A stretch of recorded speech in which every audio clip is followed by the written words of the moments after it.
The Right Side with Doug Billings. Hi, everybody. Welcome to the set of my show, The Right Side. Breaking news up in Minnesota, ladies and gentlemen. And it is chaos as usual up there. Corporate media already trying to gaslight us.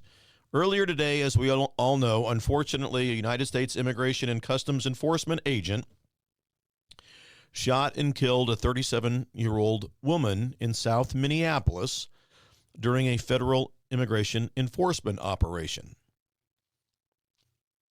Federal officials, including the Department of Homeland Security, are claiming that ICE officer acted in self-defense, saying that the woman tried to run over officers with her vehicle. Now, local video footage, you've all seen the video, at least many of you have, most of you have, and eyewitnesses accounts tell a story. And Mayor Jacob Fry and Governor Skippy Tampon Tim Walz have condemned the shooting and the presence of our federal agents in their city. So let's talk about this straight. America first, conservative, truthful discussion. Without liberal media spin, without, appeasing radicals, and without letting corrupt politicians rewrite what's happening on the ground in real time. Number one, the point that I want to make, I'll make several. This is the first. ICE agents are federal law enforcement officers, and they go where they are ordered. ICE agents are sworn to protect the safety of Americans and enforce immigration law, lawfully and under great personal risk. I mean, these are patriots who put their lives on the line every day, ladies and gentlemen, to defend our communities from real threats. And yet they are routinely vilified by political hacks who would rather score cheap headlines than secure our borders and our people. And the radical liberal communist-socialist, formerly known as Democrat, movement in this country, of which Tim Walz is a part, is a radically anti-American organization. And they will do everything to spin things out of control so that their favorite event begins to happen. Chaos. Today's shooting happened in the context of an ongoing federal operation, and the Department of Homeland Security describes it as one of the largest enforcement actions in Minnesota's history. It's federal authority acting. It is not a rogue event. Yet some in Minneapolis and in the governor's mansion especially want to treat this as if ICE is the enemy. That's not only intellectually immature, that's anti-American.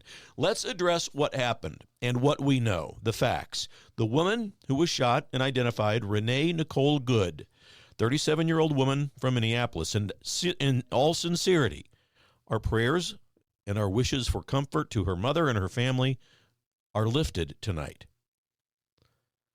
The Department of Homeland Security says the ICE agent shot her because she was attempting to run him over with her vehicle.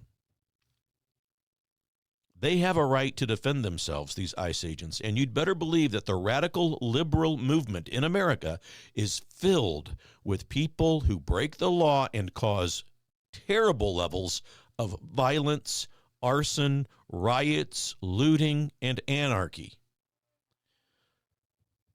That's chaos. That is and the reason the liberal movement in America wants chaos is because they think that if we're subjected to it long enough, we'll begin to think that we need the federal government, Big Brother, to rush in and help them. We're not going to let that happen. The third point that I want to make is where political leadership comes in and where it fails. We see this happen in many cases when these kinds of accidents happen, these kinds of events. So let's talk about the elephant in the room, shall we? Because that elephant's name is Governor Tim Walz. This is the same governor who stood back while Minneapolis burned to the ground during George Floyd riots, refusing to deploy the National Guard to end it swiftly, allowing chaos, arson, lawlessness, anarchy to take hold. His wife would later say she would enjoy opening the windows in the morning and smell the tires burning in the distance. She really said that. No other governor in the entire country let that kind of chaos happen. I guess if you look at Washington State and Oregon, you can make cases for certain pockets of their cities to allow it to happen too. But the common thread, obviously, folks, the Democrat communist socialist leadership in these blue states is the reason for this. And people remember these things. They remember the business owners, the families, the citizens that are left undefended because of defunding the police initiatives. Today, Walz has instantly sided with the protesters and the pundits who want to turn this very tragic and complex event into a political cudgel against the federal government. Even before the facts are fully established, he's out there taking the sides of the protesters, saying, go, protest, do it. Then he throws in, of course, now do this safely, stay off bridges and roadways, but otherwise make sure, and he didn't say this, but you better believe they're planning on it, make sure that we have plenty of pallets of rocks, bricks, and stones delivered to street corners in downtown Minneapolis so that we can do what we did last time, throw them through storefront windows. If you don't think that that decision at the exact moment when ICE agents' life and career are on the line to back a protester movement instead of backing law enforcement matters, that will be perceived by the federal police officers, the local police officers, those officers who have intellectual maturity, as a hostile political message. If you don't see that, folks, you're not paying attention. In Minnesota, you have a governor who invites chaos, not peace. The fourth point I want to make, the radical liberal playbook is always the same, ladies and gentlemen. We have seen it before a dozen times in the last several years. Defund law enforcement, let cities descend into anarchy, then point fingers to the very people who are trying to restore order. It's the same playbook. It is maddening. It happened in Portland. It happened in Seattle. It happened in Minneapolis in 2020.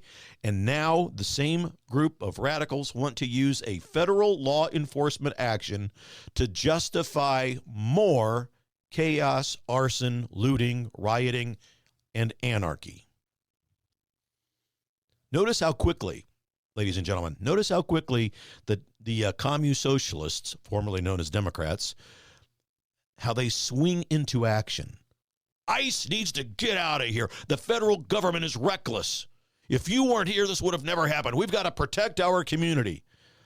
They don't say, we're going to wait for the investigation to complete. Or, ladies and gentlemen, we understand you're emotional right now. But we have to respect the rule of law.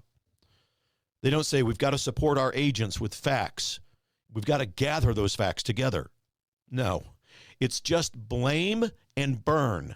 This is the radical liberal commune socialist, formerly known as Democrat, playbook. It's not leadership. It is arson in a suit. Point number 5 I'd like to make, ladies and gentlemen.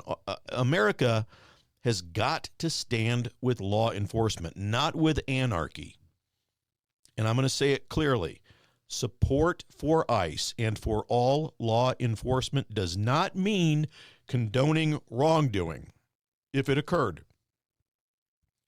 It does mean that we safeguard the rule of law. It does mean that we protect the men and women who enforce our immigration statutes and protect American lives.